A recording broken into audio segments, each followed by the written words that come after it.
This call is now being recorded. Okay, good morning to all. കേൾക്കാൻ പറ്റുന്നില്ല? എല്ലാവർക്കും screen കാണാൻ പറ്റുന്നില്ലേ? Hello hello hello. Yes, sir. Start the comment. Okay okay okay okay. So നമ്മൾ first module complete ചെയ്തതാണ്. Already അതിൻ്റെ നോട്ട്സും കാര്യങ്ങളൊക്കെ നിങ്ങൾക്ക് തന്നിട്ടുണ്ട്. So today will be moving to second module of constitution of India. Okay, നോക്കാം. So second module deals with the important fundamental rights, fundamental duties about the state. അതുപോലത്തെ കുറേ കാര്യങ്ങളാണ് സെക്കൻഡ് മൊഡ്യൂളിൽ വരുന്നത്. Okay, definition of state, fundamental rights, അതിൻ്റെ classification. Fundamental റൈറ്റ്സിൽ നമുക്കറിയാം there are 6 fundamental rights. Right to equality, right to freedom, right against exploitation, അങ്ങനെ കുറേ ഫണ്ടമെന്റൽ റൈറ്റ്സ് ഉണ്ട്. Then other directive principles of state policy, അതിൻ്റെ ക്ലാസിഫിക്കേഷനും പിന്നെ ഫണ്ടമെന്റൽ ഡ്യൂട്ടീസും, ഇതൊക്കെയാണ് ഈ സെക്കൻഡ് മൊഡ്യൂളിൽ നമുക്ക് നോക്കാനുള്ളത്. ഓക്കെ, അപ്പോൾ first one, definition of state. Okay, definition of state. അപ്പോൾ അതിൽ വരുന്നത് എന്താണ്? According to article 12. അപ്പോൾ ഇതൊക്കെ ഓരോരോ ആർട്ടിക്കിൾ ബേസ് ചെയ്തിട്ടാണല്ലേ, ഇവരെല്ലാം ആർട്ടിക്കിൾ ബേസ്ഡ് ആണ് എല്ലാ കാര്യങ്ങളും നമ്മൾ ഇതിൽ പഠിക്കുന്നത്. So according to article 12 of the constitution of India, the term state can be used to denote the union and state governments, the parliament and state legislature and all local or other authorities within the territory of India or under the control of Indian government. ഇപ്പോൾ state കൊണ്ട് ഉദ്ദേശിക്കുന്നത് നമ്മൾ അവിടെയുള്ള state government, state parliament, സ്റ്റേറ്റിലെ legislatures and other local self government bodies, ഇതൊക്കെ കൂടി ചേർന്നതാണ്, ആ ടെറിട്ടറിയിലെ ഇതൊക്കെ കൂടി ചേർന്ന ഇതാണ് നമ്മൾ എന്താ പറയല്, സ്റ്റേറ്റ് എന്ന് പറയുന്നത്. Okay, so over the period of time the Supreme Court has explained the ambit of state to include corporation such as LIC and ONGC since they perform tasks very close to governmental or sovereign functions. In fact, the term state also accommodates any authorities that's created by the Constitution of India and has the power to make laws. It need not perform governmental or sovereign. എന്ന് വെച്ചാൽ ഇതുപോലത്തെ ഓർഗനൈസേഷൻസിനെയും കൂടി സ്റ്റേറ്റിന്റെ പരിധിയിൽ ഉൾപ്പെടുത്തുന്നതാണ് പിന്നീട് supreme court പിന്നീട് ഇതിന്റെ explanation തന്നത്. അപ്പോൾ ഈ ആർട്ടിക്കിൾ 12 പ്രകാരം ഇതിൽ വരുന്ന എന്താണ്, യൂണിയൻ ആൻഡ് സ്റ്റേറ്റ് ഗവൺമെന്റ് വരുന്നുണ്ട് അല്ലേ. അപ്പോൾ എന്തെല്ലാം അതിൽ വരുന്നത്? അതിലിപ്പം യൂണിയൻ സ്റ്റേറ്റ് ഗവൺമെന്റ് പറയുമ്പോൾ അതിൽ it includes parliament. Parliament consist of president of India, Lok Sabha and Rajya Sabha, ഇതെല്ലാം അടങ്ങിയതാണല്ലോ പാർലമെന്റ്. പിന്നെ അതിൽ വരുന്ന എന്താണ്, ദ എക്സിക്യൂട്ടീവ്. എന്താണ് എക്സിക്യൂട്ടീവ് എന്ന് പറയുന്നത്? It includes the president, governor, അല്ലെങ്കിൽ മിനിസ്റ്റേഴ്സ്, ക്യാബിനറ്റ് മിനിസ്റ്റേഴ്സ്, പിന്നെ ബ്യൂറോക്രാറ്റ്സ് അല്ലേ, അല്ലെങ്കിൽ ഗവൺമെന്റ് ഒഫീഷ്യൽസ്, ദെൻ പോലീസ്, ഇവരൊക്കെയാണ് ഈ എക്സിക്യൂട്ടീവിൽ വരുന്നത്. ദെൻ പിന്നെ വരുന്നത് എന്താണ്, ലോക്കൽ സെൽഫ് ഗവൺമെന്റ്സ് ഒക്കെ വരുന്നുണ്ടല്ലോ. നമുക്കറിയാം ഈ ത്രിതല പഞ്ചായത്ത് എന്നൊക്കെ നമ്മൾ പറയുന്ന പോലെ അല്ലെ, എന്താ ഡിസ്ട്രിക്ട് ബോർഡ്സ് ഉണ്ടാവും അതിൽ, പിന്നെയോ മുനിസിപ്പാലിറ്റീസ് ഉണ്ടാവും, പഞ്ചായത്ത്സ് ഉണ്ടാവും. So local authorities is refer to as this municipality, panchayat and district boards etcetera. So ഇതൊക്കെയാണ് ഈ സ്റ്റേറ്റ് എന്നുള്ള ഒരു ഡെഫിനിഷനിൽ വരുന്നത്. എന്താണ് സ്റ്റേറ്റ് വെച്ചാൽ ഇതൊക്കെ ഇൻക്ലൂഡ് ചെയ്യുന്നതിനാണ് സ്റ്റേറ്റ് എന്ന് പറയുന്നത്. Okay, so even though there is no specific mention of judiciary in Article 12, experts are of the opinion that the judiciary should be included in the definition of state. For definition of state എവിടെയും നമ്മൾ ജുഡീഷ്യറിക്ക് importance കൊടുക്കുന്നില്ല. പക്ഷേ experts പറയുന്നത് എന്താണ്, ജുഡീഷ്യറിനെ നമ്മൾ അതിന്റെ ഭാഗമായിട്ട് include ചെയ്യണം എന്നുള്ള രീതിയിലാണ് കൺസിഡർ ചെയ്യുന്നത്. So hence judiciary can be considered as state as far as its rule making power is concerned. So judiciary has the rule making power. So as far as its rule making power is concerned, we can include judiciary, or it can also be considered as a part of the state. Okay, so in Article 145 supreme court already എന്താണ് power to frame rules എന്ന് പറയുന്നുണ്ട്. അപ്പം power to frame rule എന്ന് വെച്ചാൽ അത് ജുഡീഷ്യറിക്ക് അങ്ങനെ ഒരു power ഉണ്ടല്ലോ, റൂൾ ഫ്രെയിം ചെയ്യാൻ. അതുകൊണ്ട് മാത്രം അതിനെയും കൂടി നമ്മൾ എന്തായാലും സ്റ്റേറ്റിന്റെ പരിധിയിൽ ഉൾപ്പെടുത്തുന്നുണ്ട്. ഇപ്പോൾ ഡെഫിനിഷൻ ഓഫ് സ്റ്റേറ്റ് പറഞ്ഞാൽ നിങ്ങൾ ഇതാണ് എഴുതേണ്ടത്, ഫസ്റ്റ് പാരാഗ്രാഫ്. അതിൽ other other bodies which can make which have the power to make laws. Such bodies are also included. അപ്പോൾ അതിൽ വരുന്ന ഇപ്പോൾ LIC, ONGC പോലുള്ള ഓർഗനൈസേഷൻസും കൂടി ആ സ്റ്റേറ്റിന്റെ പരിധിയിൽ ഡെഫിനിഷനിൽ നമ്മൾ ഇൻക്ലൂഡ് ചെയ്യുന്നുണ്ട് according to Supreme Court. Okay, then അതാണ് ഇപ്പോൾ ഈ ഒരു സ്ലൈഡിൽ പറയുന്നത്. Article 12 defines the term state as used in different articles of part 3 of the constitution. അപ്പോൾ ഇത് ആദ്യം നോക്കേണ്ടതെന്ന് വെച്ചാൽ ഇത് പാർട്ട് 3 അല്ലേ, ഇത് പരാമർശിക്കുന്നത് അതിലാണ്. It says that unless the context otherwise require the term state includes the following. ഇപ്പോൾ ഞാൻ പറഞ്ഞ കാര്യങ്ങൾ തന്നെയാണ്. The government and parliament of India, that is executive and legislature of the union, government and legislature of each state, executive and legislature of each state. അപ്പോൾ അത് parliament of India വന്നു, ബാക്കി നിയമസഭകളും രാജ്യസഭകളും ലോകസഭകളിലും വന്നു, ലോകസഭയൊക്കെ വന്നു. പിന്നെ all local and other authorities within the territory of India അല്ലെ, ബാക്കിയില്ല ലോക്കൽ ആൻഡ് അതർ അതോറിറ്റീസ് വന്നു. Then all local and other authorities under the control of the government of India, government of ഇന്ത്യയുടെ കൺട്രോളിൽ ബാക്കിയുള്ള അതോറിറ്റീസ് വന്നു. Okay, so the term state thus includes executives as well as the legislative organs of the union and states.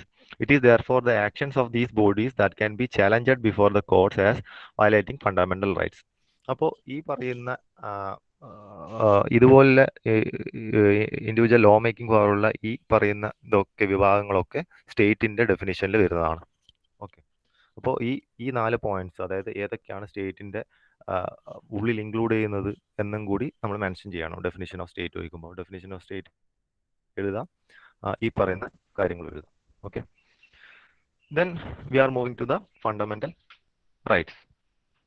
So fundamental rights എവിടെയാണ് പറയുന്നത്? Fundamental rights are in the part 3 of Indian constitution from article 12 to article 35. Indian കോൺസ്റ്റിറ്റ്യൂഷന്റെ part 3 മൂന്നാം ഭാഗത്തിൽ article 12 to article 35 ആണ് fundamental റൈറ്റ്സിനെ കുറിച്ചിട്ട് പറയുന്നത്. Okay, so the concept of fundamental right has its origin from the bill of right of the USA constitution. അപ്പോൾ USA കോൺസ്റ്റിറ്റ്യൂഷന്റെ bill of റൈറ്റ്സിൽ നിന്നാണ് ഈ ഫണ്ടമെന്റൽ റൈറ്റ്സ് എന്നുള്ളത് ഇന്ത്യൻ കോൺസ്റ്റിറ്റ്യൂഷനിലേക്ക് ഒറിജിനേറ്റ് ചെയ്യുന്നത്. ദെൻ ഈ ഫണ്ടമെന്റൽ റൈറ്റ്സിന്റെ ഒരു എന്താന്ന് പറയാ ആർക്കിടെക്ട് എന്ന് പറയുന്നത്, ഇപ്പൊ നമ്മൾ constitution architect doctor BR Ambedkar എന്ന് പറയുന്ന പോലെ Sardar Vallabhbhai Patel is consider as the architect of fundamental rights in India. ആ പോയിന്റ് കൂടി ഓർത്തു നോക്കുക. Sardar Vallabhbhai Patel is consider as the architect of fundamental rights in India. Fundamental rights are known as the Magna Carta of India and the keystone of the Indian Constitution. So it is called as Magna Carta of India. Okay, ആ പോയിന്റും കൂടി ഒന്ന് ഓർത്തു വെക്കുക. സർദാർ വല്ലഭായ് പട്ടേൽ ആണ് architect. Then it is also known as Magna Carta of India. Okay, so what is the fundamental right? The fundamental rights are guaranteed by the Constitution to all persons without any discrimination. അപ്പോൾ ഒരു രാജ്യത്തുള്ള എല്ലാ പൗരന്മാർക്കും constitution അനുവദിച്ചു കൊടുക്കുന്ന സ്വാതന്ത്ര്യം അല്ലെ, അതാണ് ആ റൈറ്റ്സ് പറയുന്നത് fundamental rights. Initially there were 7 fundamental rights, പിന്നീട് ഒന്ന് ഒഴിവാക്കി. So now there are 6 fundamental rights. Okay, so they prevent an authoritarian and despotic rule in the country and protect the liberties and freedom of the people. Okay, അപ്പോൾ അവിടെ എന്താണ് നമുക്കൊരു ഒരു ജനങ്ങളുടെ ജീവിതം അല്ലെങ്കിൽ അവരുടെ ലൈഫും അതിനുമായി ബന്ധപ്പെട്ട കാര്യങ്ങളും സുഗമമാക്കാൻ വേണ്ടിയിട്ട് ഇന്ത്യൻ കോൺസ്റ്റിറ്റ്യൂഷൻ അനുവദിച്ചു കൊടുക്കുന്ന കുറെ നമുക്ക് ചെയ്യേണ്ട കുറെ അവകാശങ്ങളാണ് അല്ലെ, അതിനാണ് ഫണ്ടമെന്റൽ റൈറ്റ്സ് എന്ന് പറയുന്നത്. ഓക്കെ, സോ അത് കുറച്ചും കൂടി ജനങ്ങളുടെ അല്ലെങ്കിൽ ഇൻഡിവിജ്വൽ സിറ്റിസൺസിന്റെ ജീവിതം കുറച്ചും കൂടി സുഗമമാക്കാൻ സഹായിക്കുന്നുണ്ട് അല്ലെ. അപ്പോൾ അവിടെ വിച്ച് എവർ ദ റൂളർ അല്ലെ, ഏത് ഭരണം ആണെങ്കിലും ഏത് ഭരണാധികാരി ആണെങ്കിലും ഈ കാര്യങ്ങളിലൊന്നും ഒന്നും ഇടപെടാൻ വേണ്ടിയിട്ട് അവർക്ക് സാധ്യമല്ല. കാരണം അതിനുള്ള ഫുൾ ഫ്രീഡം നമുക്ക് കോൺസ്റ്റിറ്റ്യൂഷൻ തരുന്നുണ്ട്. Fundamental rights R named so because they are guaranteed and protected by the constitution and also they are essential for the all round development of the individual. Okay, അപ്പോൾ fundamental റൈറ്റ്സിന് it is always protected by the constitution. അപ്പൊ നമുക്ക് അതിന് വേണ്ട എല്ലാ നിയമ സഹായവും നമുക്ക് ആ നിയമ ജുഡീഷ്യറിന്റെ ഭാഗത്ത് നിന്ന് കിട്ടും അല്ലെ, എന്ത് ഗവൺമെന്റ് ആയാലും ആരായാലും. ഓക്കെ, സോ ഇതിന്റെ മെയിൻ മോട്ടോ എന്താണ്? it is used or it can be used for the all round development of the citizens or the individuals in the country, like material ആയ ഡെവലപ്മെന്റ് വരാം, അതിൽ ഇന്റലക്ച്വൽ ഡെവലപ്മെന്റ്സ് വരാം, moral and spiritual developments. ഇതിനു വേണ്ടിയിട്ടുള്ള use ചെയ്യാൻ വേണ്ടിയിട്ട് നമ്മൾ, അല്ലെങ്കിൽ ഇതൊക്കെ നമുക്ക് ഈ രീതിയിലൊക്കെ എല്ലാം ഡെവലപ്മെന്റ്സിന് വേണ്ടിയിട്ടാണ് നമ്മൾ ഫണ്ടമെന്റൽ റൈറ്റ്സ് നമ്മൾ സഹായിക്കുന്നത്. Okay, so classification of fundamental rights. So originally there were 7 fundamental rights. അപ്പോൾ അതാണ് ഇവിടെ കൊടുത്തിട്ടുള്ളത്. റൈറ്റ് ടു ഇക്വാലിറ്റി, നിങ്ങൾക്ക് അറിയുന്നത് തന്നെ ആയിരിക്കും ഈ എന്തൊക്കെയാണ് ഫണ്ടമെന്റൽ റൈറ്റ്സ് എന്നുള്ളത്. Right to equality, so it is dealing in the article 14 to 18 of the Indian constitution part 3. Right to freedom, അത് പറയുന്നത് article 19 to 22 right to freedom പറയുന്നത്. Right against exploitation, article 23 to 24 right against exploitation പറയുന്നു. Right to freedom of religion, article 25 to 28. Then cultural and educational rights. Okay, നമുക്കറിയാം വിദ്യാഭ്യാസം അല്ലെ അവകാശമാണ് നമ്മളെല്ലാം അല്ലെ. 10ാം ക്ലാസ് 14ാം വയസ്സ് വരെയുള്ള കുട്ടികൾക്ക് വിദ്യാഭ്യാസം നമ്മൾ അവകാശമാണ്. അപ്പോൾ right to freedom of religion, article 25 to 28. Then cultural and education right, article 29 to 30. Then there was a sixth point, that is right to property, article 31 പറയുന്ന right to property. Initially or originally it was included in among the fundamental rights. Later it was removed. Okay, then right to constitutional remedies, article 32 പറയുന്ന constitutional remedies എന്ന റൈറ്റും കൂടി ഈ പറയുന്ന ഇപ്പോഴുള്ള നിലവിലുള്ള 6 റൈറ്റ്സിലുണ്ട്. Okay, so among the 7, however, the right to property was deleted from the list. Okay, the right to property was deleted from the list of fundamental rights by the 44th Amendment Act, by the 44th Amendment Act 1978, and become a legal right. So at present there are only 6 fundamental rights.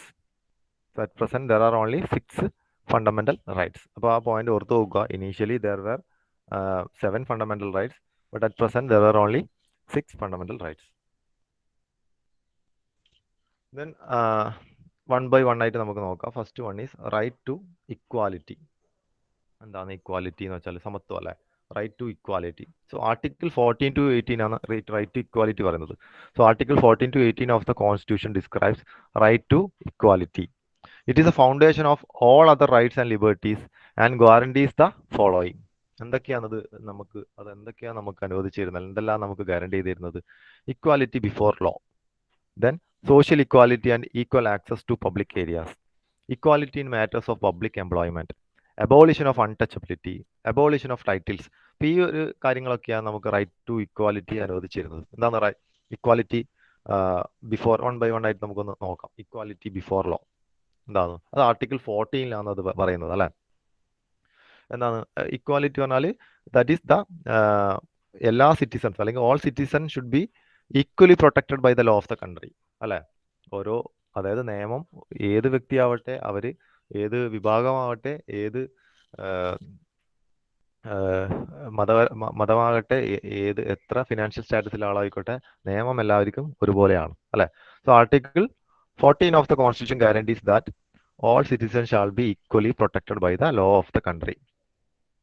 Okay, എന്ന് വെച്ചാൽ എന്താണ്? There will be, it means that state cannot discriminate against, state എന്ന് പറയുന്നത് നമ്മളെ രാജ്യമാണ്, state cannot discriminate against a citizen on the basis of ഇപ്പൊ പറഞ്ഞ കാര്യങ്ങൾ അല്ലെ. ഇപ്പോൾ മതമാകാം, ജാതി ആകാം അല്ലെ, caste or creed or sometimes like sex or colour, അല്ലെങ്കിൽ റിലീജിയൻ, അല്ലെങ്കിൽ നമ്മൾ ജനിച്ച സ്ഥലം അല്ലെ. ചിലവർ ജനിച്ച സ്ഥലം വെച്ചിട്ടും അങ്ങനെയൊന്നുമില്ല ഡിസ്ക്രിമിനേഷൻ ഒന്നും നമുക്ക് ഇവിടെ ചെയ്യാൻ വേണ്ടി പറ്റൂല. നിയമപരമായി അതെല്ലാം നിയമസാധ്യതയിലെ കാര്യങ്ങളാണ്. നമ്മൾ ആരെങ്കിലും അങ്ങനെ ചെയ്യുന്നുണ്ടെങ്കിൽ നമുക്കത് നിയമപരമായിട്ട് നമുക്ക് അവർക്കെതിരെ നടപടിയെടുക്കാം. സോ ഇപ്പൊ ഈ കോൺസ്റ്റിറ്റ്യൂഷൻ അനുവദിച്ചിരുന്ന ഒരു ഫസ്റ്റ് റൈറ്റ് ആണ് എന്താണ്? റൈറ്റ് ടു ഇക്വാലിറ്റി എന്ന് പറയുന്നത്. അതിൽ വരുന്ന ഫസ്റ്റ് പോയിന്റ് ആണ് equality before law. Then coming social equality and equal access to public areas. അതെന്താണ് സോഷ്യൽ ഇക്വാലിറ്റി അല്ലെങ്കിൽ equal access to public areas എന്ന് പറയുന്നത്? അത് പറയുന്നത് ആർട്ടിക്കിൾ 15 ഇപ്പോൾ ഓരോ ആർട്ടിക്കിളിലാണ് ഇതൊക്കെ പറയുന്നത്. ഓക്കെ, ആർട്ടിക്കിൾ 14 ആയിരുന്നു കഴിഞ്ഞത്, ഇത് article 15. Article 15 of the constitution state that but all persons or every person shall have equal access to public places like എന്താണ് പാർക്സ്, മ്യൂസിയം, അല്ലെങ്കിൽ എന്താണ് ടെമ്പിൾസ്, അല്ലെങ്കിൽ ഇപ്പോൾ ബാത്തിങ് പ്ലേസസ് അല്ലെ. അതായത് എല്ലാ സിറ്റിസൺസിനും ഈക്വൽ ആയിട്ടുള്ള ആക്സസ് ആണ് കൊടുക്കുന്നത് ഈ പറയുന്ന പബ്ലിക് ഏരിയാസിൽ അല്ലെ. അല്ലെങ്കിൽ അതാണ് സാമൂഹിക സമത്വം നമ്മൾ കൊടുക്കുന്നുണ്ട്, അല്ലെങ്കിൽ അതിനു വേണ്ട ആക്സസ് നമ്മൾ കൊടുക്കുന്നുണ്ട് അല്ലെ. പബ്ലിക് ഏരിയാസ് എന്ന് പറയുമ്പോൾ അതിൽ മ്യൂസിയം വരാം, അല്ലെങ്കിൽ ടെമ്പിൾസ്, അല്ലെങ്കിൽ അതുപോലത്തെ ഏരിയാസിലൊക്കെ നമുക്ക് ഈക്വൽ അല്ലെങ്കിൽ എന്തെങ്കിലും ബാത്തിങ് ഗാർഡ്സിൽ വരാം, അല്ലെങ്കിൽ എന്താണ് ഒരു പബ്ലിക് ആയിട്ടുള്ള ഒരു പാർക്ക്. അപ്പോൾ ഇവിടെയൊക്കെ എന്താണ് ഈക്വാലിറ്റി കൊടുക്കുന്നുണ്ട്. അതാണ് റൈറ്റ് ടു ഈക്വാലിറ്റിയിൽ വരുന്ന സെക്കൻഡ് ഒരു പോയിന്റ്, അല്ലെങ്കിൽ ആർട്ടിക്കിൾ 15 പറയുന്ന ഒരു point. Okay.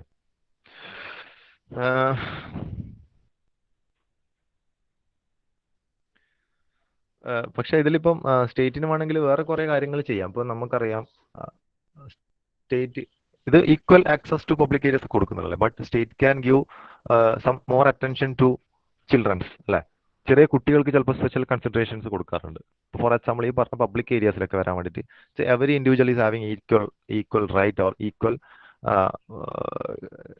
Equal law guarantee to them അല്ലെ. എല്ലാവർക്കും ഒരുപോലെ തന്നെയാണ്. പക്ഷെ sometimes some provisions may be given to ലേഡീസിന് കൊടുക്കാൻ വേണ്ടി പറ്റും, അല്ലെങ്കിൽ ഹെൽത്ത് ഇഷ്യൂസ് ഉള്ള ആൾക്കാർക്കൊക്കെ നമ്മൾ സ്പെഷ്യൽ ഇത് കൊടുക്കാറുണ്ട്. ശരിയല്ല. ഇപ്പോൾ ഒരു പബ്ലിക് പ്ലേസ്, ഇപ്പോൾ ഒരു തിയേറ്ററിൽ നമുക്ക് നോക്കിയറിയാം, ലേഡീസിന് സെപ്പറേറ്റ് നമുക്ക് ഒരു ടിക്കറ്റ് കൗണ്ടർ കൊടുക്കാറുണ്ട്.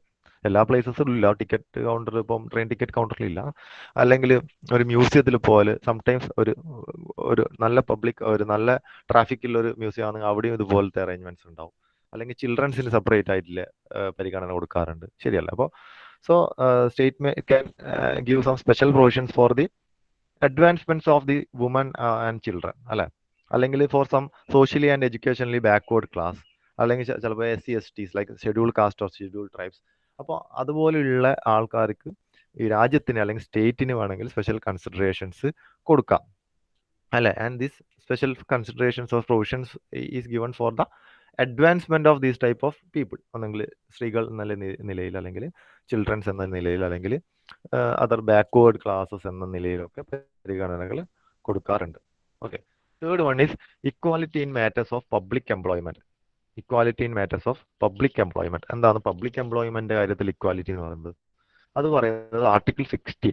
Article 16 of the constitution state that the state can not discriminate against anyone in the matters of employment. Employment കാര്യത്തിൽ സ്റ്റേറ്റിന് ഒരു ഡിസ്ക്രിമിനേഷനും ചെയ്യാൻ വേണ്ടി പറ്റൂല.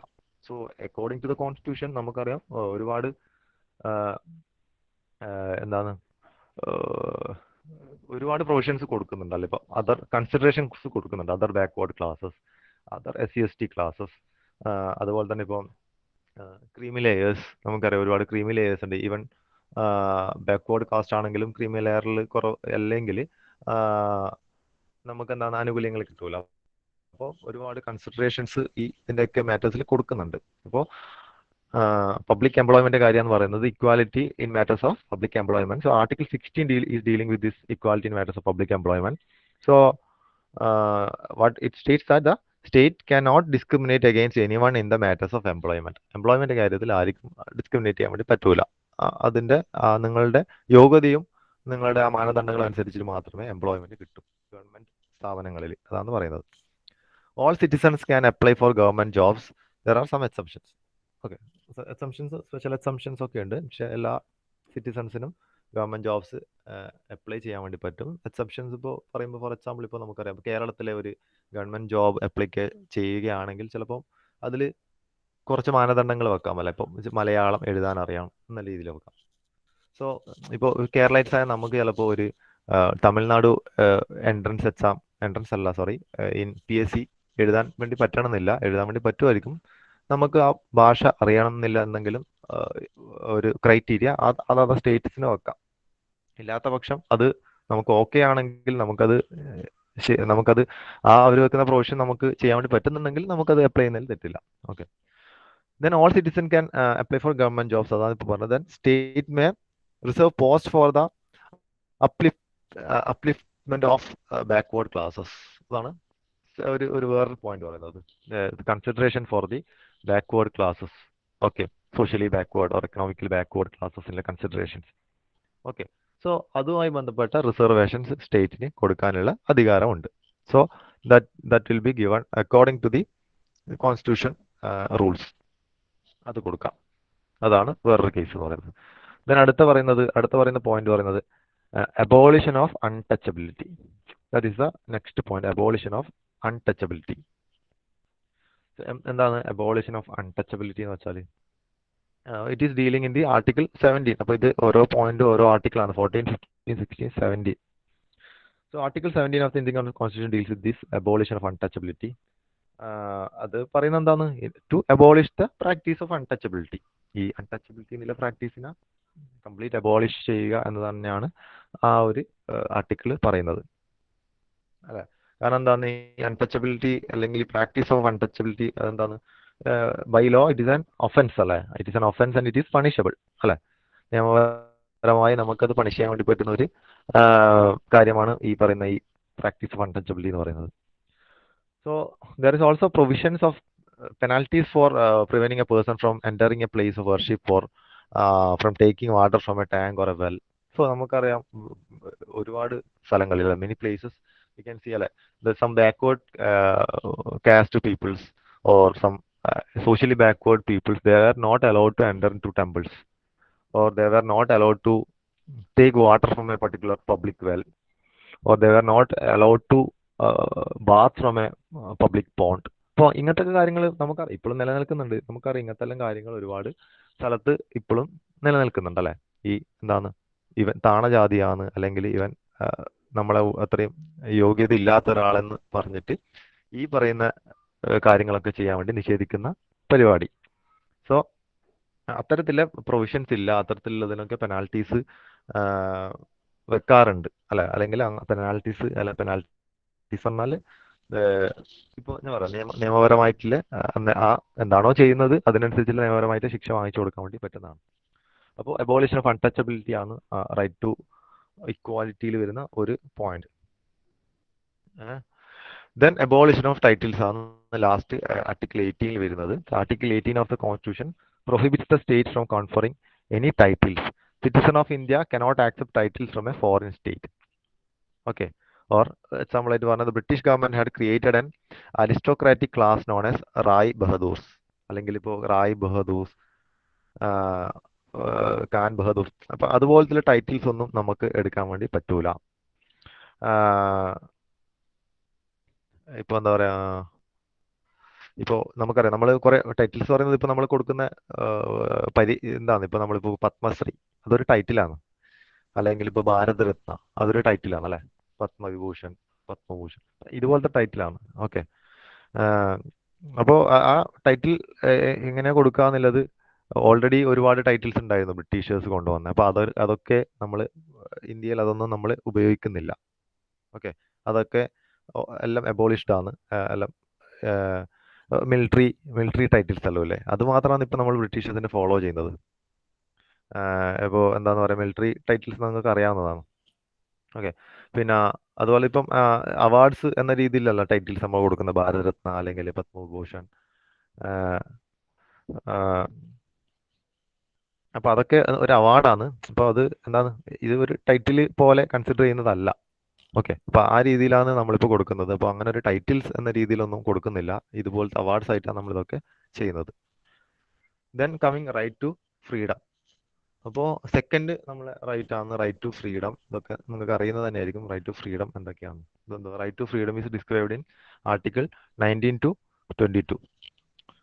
ആർട്ടിക്കിൾ 19 to 22ലാണ് നമ്മളെ റൈറ്റ് ടു ഫ്രീഡം ഇതിനെ കുറിച്ച് പറയുന്നത്. Right to freedom in Article 19, so 1 by 1 article from 19 to 22 1 by 1 ആയിട്ട് നമുക്ക് നോക്കാം. Article, the right to freedom in Article 19 guarantees the following 6 freedoms. എന്തൊക്കെയാണ് ഈ freedom? First one, freedom of speech and expression enable an individual to participate in public activities. ഇപ്പൊ freedom of speech and expression നമുക്കറിയാം, അല്ലെ? Freedom of speech and expression ആണ് article 19 നമുക്ക് അനുവദിച്ചിരുന്ന. ഈ article 19ൽ 6 freedoms പറയുന്നുണ്ട്. അതിൽ ഒന്നാമത്തെയാണ് freedom of speech and expression, അല്ലെ? in public activities. Then reasonable restriction can be imposed in the interest of public order, security of state, decency or morality. Okay. അപ്പോൾ speech and എക്സ്പ്രഷനിൽ freedom എന്ന് പറഞ്ഞു കഴിഞ്ഞാൽ എന്ത് തോന്നിയ വാസവും വിളിച്ചു പറയാനുള്ള ഫ്രീഡം അല്ല എന്നാണ് ആ പോയിന്റിൽ മനസ്സിലാക്കേണ്ടത്. So reasonable restriction can be imposed in the interest of public order, security of state and decency or morality. അപ്പോൾ നമ്മൾ പല പ്രോഗ്രാംസ് നടത്തുമ്പോൾ നമുക്കറിയാം നമ്മൾ മുൻകൂട്ടി പെർമിഷൻസ് ഒക്കെ വാങ്ങിക്കണം, ശരിയല്ലേ? പോലീസ് പെർമിഷൻസ് വാങ്ങിക്കണം, അല്ലെങ്കിൽ പഞ്ചായത്തിന്റെ പെർമിഷൻസ് വാങ്ങിക്കേണ്ട ചില പ്രോഗ്രാംസ് ഉണ്ടാവും, അല്ലെ? ചിലപ്പം സ്റ്റേറ്റിൻ്റെ പെർമിഷൻസ് വാങ്ങിക്കേണ്ട പ്രോഗ്രാംസ് ഉണ്ടാവും. So reasonable restriction can be imposed by the state based on the program conducting, in order to protect the in order to get the public order, or in order to have the security of the state, or to have a decency or morality. Okay. Then freedom to assemble peacefully without arms. അപ്പോൾ നമുക്ക് എവിടെ വേണമെങ്കിലും assemble ചെയ്യാനുള്ള freedom നമുക്ക് right to freedom എന്ന Indian constitutional right അനുവദിച്ചിരുന്നുണ്ട് അല്ലേ. Freedom to assemble peacefully without arms. എന്താണ് പീസ്ഫുള്ളി വിത്തൗട്ട് ആംസ്? ആയുധങ്ങളൊന്നും ഇല്ലാണ്ട് ഇല്ല അസംബ്ലി അനുവദിച്ചിരുന്നുണ്ട്. On which the state can impose reasonable restrictions in the interest of public order and sovereignty and integrity of India. അവിടെയും സ്റ്റേറ്റിന് വേണമെങ്കിൽ എന്ത് ചെയ്യാം, റെസ്ട്രിക്ഷൻസ്, റീസണബിൾ റെസ്ട്രിക്ഷൻസ് വെക്കാം. അസംബിൾ ചെയ്യാന്ന് പറഞ്ഞിട്ട് നമുക്ക് തോന്നിയ പോലെ അസംബിൾ ചെയ്യാൻ വേണ്ടി പറ്റൂല. അസംബിൾ ചെയ്യാം, പക്ഷെ അതിൽ അതിൻ്റെതായ മൊറാലിറ്റിയിൽ അത് ചെയ്തിരിക്കണം. ഇല്ലെങ്കിൽ കാരണം അതിൻ്റെ റെസ്ട്രിക്ഷൻസ് അതാത് സ്റ്റേറ്റിന് അതാത് സിറ്റുവേഷൻസ് അനുസരിച്ചിട്ട് വെക്കാവുന്നതാണ്. അതാണ് freedom to assemble peacefully without arms. Then the third point, or the freedom which coming under this right to freedom, article 19 വരുന്ന third point പറയുന്നതാണ് freedom to form associations or unions. So we have the freedom to form associations or unions. പോലെ form ചെയ്യാനുള്ള freedom നമുക്ക് ഈ രാജ്യത്തുണ്ട്. So freedom to form associations or unions on which the state can impose reasonable restrictions on this freedom in the interest of public order, morality and sovereignty and integrity of India. Freedom to form associations or unions on which the state can impose reasonable restrictions. അപ്പോൾ ഈ ഒക്കെ freedom ഉണ്ടെങ്കിൽ നമുക്ക് reasonable restrictions ഉണ്ട് സ്റ്റേറ്റിന് വെക്കാം. കാരണം ഇല്ലെങ്കിൽ അത് പരിധി വിട്ടു പോകുന്നതുകൊണ്ടാണ് ഇതുപോലത്തെ റീസണബിൾ റെസ്ട്രിക്ഷൻസ് വെക്കുന്നത്. ഓക്കെ, സെയിം റീസൺസ് കൊണ്ട് തന്നെയാണ് റീസണബിൾ റെസ്ട്രിക്ഷൻസ് വെക്കുന്നത്. ഇതുപോലത്തെ മൊറാലിറ്റിയോ അല്ലെങ്കിൽ അത് പബ്ലിക് ഓർഡറിനെ ബാധിക്കുന്നില്ല പ്രശ്നങ്ങൾ കൊണ്ട്. Then freedom to move freely throughout India. Fourth one, freedom to move freely throughout India. Reasonable restriction, അവിടെയും റീസണബിൾ റെസ്ട്രിക്ഷൻസ് നോക്കാം. എന്താണ് ഫ്രീഡം ടു മൂവ് ത്രൂഔട്ട് ഇന്ത്യയിൽ എവിടെയും സഞ്ചരിക്കാനുള്ള സഞ്ചാര സ്വാതന്ത്ര്യം, അതും ഈ റൈറ്റ് ടു ഫ്രീഡത്തിൽ വരുന്ന ഒരു പോയിന്റ് ആണ്.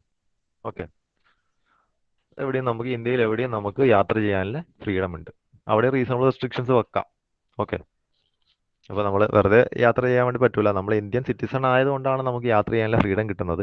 അപ്പം നമ്മളെ ഐഡന്റിറ്റി കാർഡൊക്കെ നമ്മൾ കയ്യിൽ കരുതേണ്ട ആവശ്യം വരും അല്ലേ. കാരണം നമ്മൾ ഇന്ത്യൻ സിറ്റിസൺ ആണെന്ന് തെളിയിക്കുന്ന ഐഡന്റിറ്റി കാർഡൊക്കെ നമ്മൾ കരുതേണ്ടി വരും. Freedom to reside and settle in any part of India which is also subjected to reasonable restrictions in the interest of general public. നമുക്ക് ഇന്ത്യയിൽ എവിടെയും സെറ്റിൽ ചെയ്യാനുള്ള അല്ലെങ്കിൽ എവിടെയും പ്രോപ്പർട്ടി വാങ്ങിക്കാനും അവിടെ നമുക്ക് ജീവിക്കാനുള്ള ഒരു സ്വാതന്ത്ര്യം അത് നമുക്ക് തരുന്നുണ്ട്. അല്ല ഇന്ന സ്ഥലത്ത് മാത്രമേ നിങ്ങൾക്ക് നിൽക്കാൻ പാടുള്ളൂ, ജീവിക്കാൻ പാടുള്ളൂ, ജോലി ചെയ്യാൻ പാടുള്ളൂ എന്ന റെസ്ട്രിക്ഷൻ ഒന്നും നമുക്ക് ഈ ഇന്ത്യയിലില്ല. നമുക്ക് എവിടെയും പോവാം, എവിടെയും സഞ്ചരിക്കാം, എവിടെയും ജോലി ചെയ്യാം, എവിടെയും നമുക്ക് സെറ്റിൽ ചെയ്യാം. ആ സ്വാതന്ത്ര്യം കൂടി നമ്മളെ റൈറ്റ് ടു ഫ്രീഡത്തിൽ അനുവദിച്ചു തരുന്നുണ്ട്. അതാണ് ഫിഫ്ത്ത് വൺ. അപ്പോൾ ഇതിൽ റൈറ്റ് ടു ഫ്രീഡത്തിൽ എന്താണ്, അതിൽ ആർട്ടിക്കിൾ 19 to 22 ആണല്ലേ. ആർട്ടിക്കിൾ 19 to 22 deals with right to freedom. In that article 19 guarantees എന്താണ് 6 ഫ്രീഡംസ്. അതിൽ ഫസ്റ്റ് വൺ ആയിരുന്നു freedom of speech and expression. Second one ആയിരുന്നു എന്താണ് to assemble peacefully without arms. Third one എന്തായിരുന്നു ടു ഫോം അസോസിയേഷൻസ്, അല്ല freedom to form associations or union. Then fourth one is to move freely throughout India through reasonable restrictions. Fifth one to reside and settle in any part of India which is also subject. ഇതെല്ലാം reasonable restrictions കാരണം. ഇനി 6 എണ്ണം ഉണ്ട്, ആറാമത്തെ ഒന്നും കൂടി ഉണ്ട്. അതായത് നമുക്ക് ഏത് ജോലി ഞാനിപ്പോൾ പറഞ്ഞ കാര്യം തന്നെയാണ്. Freedom to practice any profession or to carry on any occupation, trade or business on which the state may impose reasonable restriction in the interest of general public.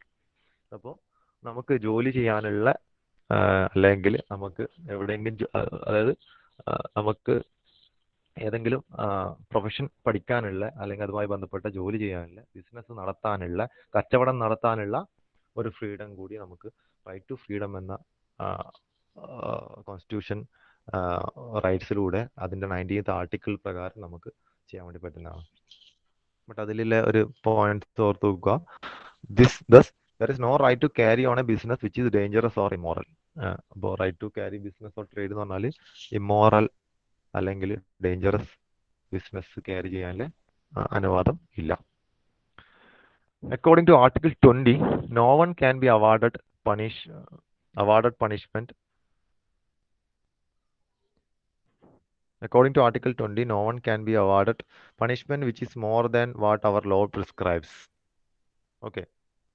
അപ്പോൾ ആർട്ടിക്കിൾ 20 പറയുന്നത് എന്താണ്? ആർട്ടിക്കിൾ 19 ആയിരുന്നു ഓൾ ദീസ് 6 ഫ്രീഡംസ് അല്ലേ? So article 19 guarantees all these 6 freedom what we are covered just now. Article 20 എന്താ പറയുന്നത്? 19 to 22 on the right to freedom. Article 20 is saying that no one can be awarded punishment which is more than what our law prescribes. അപ്പോൾ നമ്മളുടെ രാജ്യത്തിലുള്ള നിയമ സംവിധാനം പറയുന്ന നിയമങ്ങൾക്കനുസരിച്ചുള്ള punishments, ശിക്ഷ മാത്രമേ നമുക്കൊരു സിറ്റിസണിന് കൊടുക്കാൻ വേണ്ടി പറ്റും. അതിൽ കൂടിയ ശിക്ഷകളൊന്നും കൊടുക്കാനില്ല അധികാരം ഈ ഭരണകൂടത്തിനില്ല. അതാണ് ആർട്ടിക്കിൾ 20 പറയുന്നത്. നമുക്കറിയാം ഓരോ രാജ്യത്തും ഓരോ പോലെയാണ് ശിക്ഷ അല്ലേ? ഇന്ത്യയിലുള്ള ശിക്ഷ വളരെ ലൈറ്റായ ശിക്ഷയാണ് ഇന്ത്യൻ കോൺസ്റ്റിറ്റ്യൂഷനിലൂടെ ഇന്ത്യയിലുള്ള ശിക്ഷകൾ. സോ അതിൽ കൂടുതൽ ശിക്ഷകളൊന്നും കൊടുക്കാനുള്ള അധികാരം ഭരണകൂടത്തിനില്ല. അതാണ് ആർട്ടിക്കിൾ 20 പറയുന്നത്. Article 21. According to Article 21, no citizen can be denied his life and liberty except by law. Article 21 പറയുന്നത് എന്താണ്? ഒരു പൗരനും എന്താണ് അയാളുടെ സ്വാതന്ത്ര്യം അല്ലെങ്കിൽ അയാളുടെ ആ ജീവിതം നമുക്ക് ഏതെങ്കിലും രീതിയിൽ പ്രശ്നമാക്കാൻ വേണ്ടി പറ്റൂല, അല്ലെങ്കിൽ അതിൽ ഒരു വിള്ളൽ ആക്കാൻ വേണ്ടി പറ്റൂല. ഒരാൾക്ക് ഈ കോൺസ്റ്റിറ്റ്യൂഷൻ അനുവദിച്ചിരുന്ന എല്ലാ റൈറ്റ്സും അംഗീകരിക്കുന്ന അല്ലെങ്കിൽ റൈറ്റ്സ് അനുവദിച്ചിരുന്ന എല്ലാ ഫ്രീഡംസും എടുത്തിട്ട് പോവാനുള്ള അനുവാദമുണ്ട് അല്ലെ? പക്ഷെ നിയമപരമായിട്ട് അതിന് റെസ്ട്രിക്ഷൻസ് കൊണ്ടുവരാൻ വേണ്ടി പറ്റും. This means that person's life and personal liberty can only be disputed if that person has committed a crime. For example, അല്ലെ? അപ്പോൾ ഇതിലൊക്കെ ഈ പറയുന്ന റൈറ്റ്സ് ഇപ്പൊ പറഞ്ഞ എല്ലാ റൈറ്റ്സിലും അല്ലെ, there can be the liberty can be taken back by law. എങ്ങനെയാണ്? If he has done certain crime, എന്തെങ്കിലും ഒരു രീതിയിൽ അയാൾ കമ്മിറ്റഡ് എ ക്രൈം ആണെങ്കിൽ ഈ പറയുന്ന റൈറ്റ്സ് ഒക്കെ അതിനൊക്കെ റെസ്ട്രിക്ഷൻസ് വരും. However, the right to life does not include the right to die, and hence suicide or an attempt to suicide is an offense. Okay. അപ്പോൾ ജീവിക്കാനുള്ള അവകാശം അല്ലെങ്കിൽ നമുക്ക് ബാക്കി എല്ലാത്തിനുമുള്ള സ്വാതന്ത്ര്യം നമുക്ക് തരുന്നുണ്ട്, പക്ഷെ നമുക്ക് മരിക്കാനുള്ള അവകാശമില്ല. So the right to die is considered as an offense in India. Okay. The right to primary education is a part of the right to freedom. Already നമ്മൾ പറഞ്ഞു right to education is a part of the right to freedom. Okay, separate ആയിട്ട് വരുന്നുണ്ട്, പക്ഷെ അതും ഇതിൻ്റെ ഒരു പാർട്ടാണ്. The state would provide free and compulsory education to children from 6 to 14 years of age. അപ്പോൾ ഫ്രീ ആൻഡ് കമ്പൽസറി എഡ്യൂക്കേഷൻ ആണ് government സെക്ടറിൽ കൊടുക്കുന്നത് ഫോർ ചിൽഡ്രൻ ഫ്രം 6 to 14. നമുക്ക് അറിയാവുന്ന കാര്യമാണ്. Okay. Then according to Article 22, no one can be arrested without being told the ground for his arrest. Okay. അപ്പോൾ article 22 എന്താ പറയുന്നത്? റൈറ്റ് ടു ഫ്രീഡത്തിൽ 19 നോക്കി, 20, 21 and last one 22. So article 22 എന്താണെന്ന് പറയുന്നത്, no one can be arrested without being told the ground for his arrest. വെറുതെ കയറി വന്ന് ഒരാൾ അറസ്റ്റ് ചെയ്ത് കൊണ്ടുപോകാൻ പറ്റൂല. അതിനുള്ള നിയമപരമായിട്ടുള്ള പേപ്പേഴ്സ് വേണം, അല്ലെങ്കിൽ എന്തിനാണെന്നുള്ള കാര്യം അയാൾ ബോധ്യപ്പെടുത്തിയതിനു ശേഷം മാത്രമേ അയാൾ അറസ്റ്റ് ചെയ്യാൻ വേണ്ടി പറ്റൂ. Okay. If arrested, the person has a right to defend himself by a lawyer. Also, an arrested citizen has to be brought before the magistrate within 24 hours. Okay. അപ്പോൾ ആ 2 പോയിന്റും കൂടി ഇമ്പോർട്ടൻ്റ് ആണ് ആർട്ടിക്കിൾ 22 പറയുന്നത്. എന്താണ്, ഒരാളെ അറസ്റ്റ് ചെയ്യണമെങ്കിൽ എന്ത് വേണം? അയാൾക്ക് എന്തുകൊണ്ടാണ് അയാൾ അറസ്റ്റ് ചെയ്യുന്നത്, എന്ത് റീസൺ കൊണ്ടാണ് അറസ്റ്റ് ചെയ്യുന്നത് എന്നുള്ള കാര്യം അയാളെ ബോധ്യപ്പെടുത്തിയതിനു ശേഷം മാത്രമേ അയാൾ അറസ്റ്റ് ചെയ്യാൻ വേണ്ടി പറ്റൂ. അതോടൊപ്പം തന്നെ അയാൾക്ക് ഒരു ലോയറെ വെക്കാനുള്ള അവകാശം അയാൾക്ക് ഉണ്ട്. ആ അവകാശം അയാൾക്ക് അനുവദിച്ചു കൊടുക്കണം. അയാൾ ഫോൺ ചെയ്തിട്ട് ഒരു ലോയറെ വെക്കാനുള്ളതോ അല്ലെങ്കിൽ ഒരു ലോയറെ വേറെ രീതിയിൽ വെക്കാനുള്ളതോ അവകാശം അയാൾക്കുണ്ട്. പിന്നെയോ വിത്തിൻ 24 hours അയാളെ മജിസ്ട്രേറ്റിന് മുമ്പിൽ ഹാജരാക്കണം. ഇതൊക്കെയാണ് ഈ റൈറ്റ് ടു ഫ്രീഡത്തിൽ വരുന്ന ആർട്ടിക്കിൾ 22 വരുന്ന കാര്യങ്ങൾ. This is covered under the right to life and personal liberty. Okay. These all are covered under the right to life and personal liberty. The government restricts these freedom in the interest of the independence, sovereignty and integrity of India. The 6 freedoms are also automatically suspended during emergency. Okay, during emergency സമയത്തൊക്കെ എന്താണ് ഈ ഈ പറയുന്ന 6 freedoms എല്ലാം താൽക്കാലികമായിട്ട് suspended എന്ന രീതിയിലായിരിക്കും എടുക്കുക. ഇനി ഇതുപോലത്തെ എമർജൻസി പീരീഡ്സ് വരികയാണെങ്കിലും ഇതൊക്കെ സസ്പെൻഡഡ് ആയിരിക്കും. അന്നേരം കംപ്ലീറ്റ് എന്തായിരിക്കും, the rule is by law അല്ലേ. നമുക്ക് ഈ പറയുന്ന കോൺസ്റ്റിറ്റ്യൂഷൻ ഫ്രീഡം ഒക്കെ അന്നേരം താൽക്കാലികമായിട്ട് സസ്പെൻഡഡ് ആയിരിക്കും. Then third right is right against exploitation. Right against exploitation. അതിനു മുമ്പ് ഞാൻ ഒന്ന് അറ്റൻഡൻസ് എടുക്കുന്നുണ്ടേ.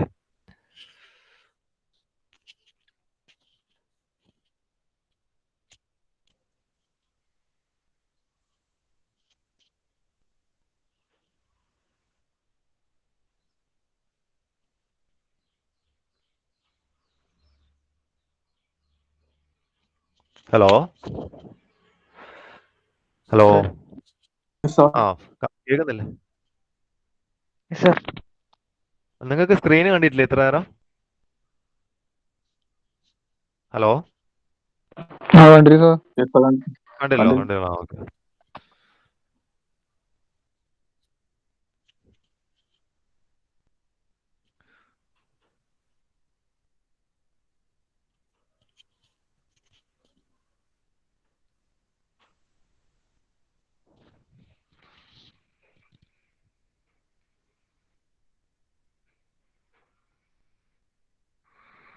ഇപ്പൊ സ്ക്രീന് കാണുന്നുണ്ടോ? ഇല്ല ഹലോ. സാർ. ഓക്കെ ഇല്ല sir. Okay okay okay okay ഞാൻ അറ്റൻഡൻസ് എടുക്കുന്നുണ്ടേ.